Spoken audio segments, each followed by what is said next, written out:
بتصطاد كاليماري لكن بيروح منك لور كتير وبتخسر الرابلات بتاعتك او اللبارات زي ما بنقول عليها في الكاليماري، يبقى الفيديو ده ليك.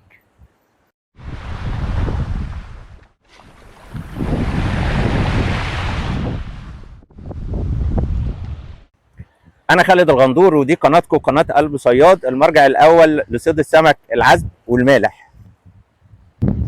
النهارده وفي الفيديو ده هقول لك ازاي تحمي الرابلات او اللبارات بتاعت الكاليماري بتاعتك. اول ما تصطاد كاليماري لازم تكون عارف ان اول رميه ليك سواء كنت بتصطاد من على شط رملي او من على شط فيه شعب زي اللي موجود دلوقتي. قبل كده اتكلمنا في فيديوهات هتلاقوا اللينكات بتاعتها نازله على شاشه النهايه وموجوده في صندوق الوصف.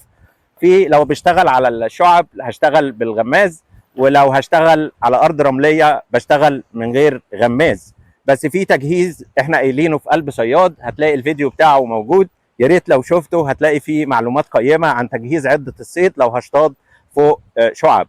تجهيز خاص بقلب صياد في خبره 40 سنه بوصلها لك عشان تستفاد بيها ان شاء الله.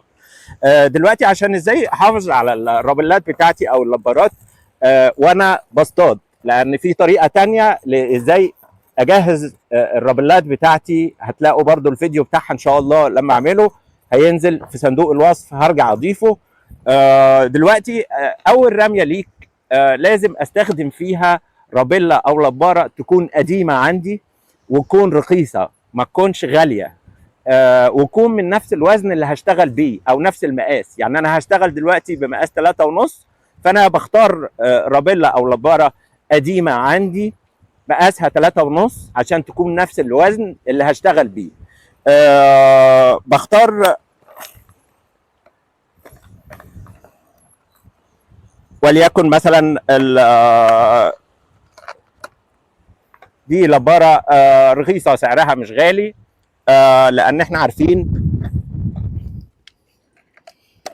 ان في لبارات تانية اسعارها بتوصل 500 و600 جنيه. فانا مش محتاج، انا محتاج ان انا احافظ على دي، فمش هرميها في الاول. انا هبتدي ارمي الرخيصه في الاول عشان اطمن للمرمى بتاعي اللي انا بلم فيه ان انا خلاص حفظت تضاريس الارض اللي قدامي، وعرفت فين ممكن اشبك فين مش هشبك. دي لو شبكت وخسرتها هبقى ما خسرتش المبلغ الكبير بتاع النوع او الماركه الغاليه. فاول رمي ليك بالكاليماري سواء كنت بتشتغل فوق شعب او فوق رمل لازم تجرب بنوع رخيص.